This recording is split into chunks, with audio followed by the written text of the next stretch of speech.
pasok dito. Di ba, Ayan. Julius, kahapon, yan.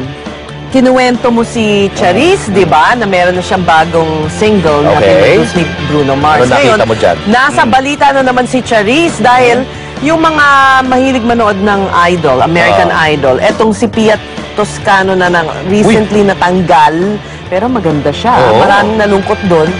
Makikita natin malamang si Charisse kung pagbibigyan niya ang hiling nito sa American Idol finale. Ayan na, binabasa ko rito Dahil sabi niya, nga, basahin mo nga. Ayan o, Charisse, pempeng ko raw ang kanyang idol. She's the most amazing singer ever. Sabi naman ni Charisse, nabasa ko rin na, says, na she will be honored to sing with Miss Toscano.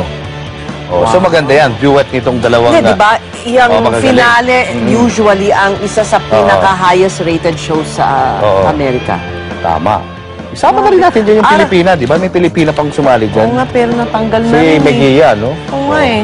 Pero malamang, pwede. Pwede. Sama na rin nila si Bruno Mars. Pati si Arnel Pineda. Magiging Pinoy finale. Pwede. At nagdaan na naman po ang isang araw ng pagbabalita. Isang araw na bahagi na ng kasaysayan. Sa ngalan ng bayan, sa ilalim ng nag-iisa nating bandila.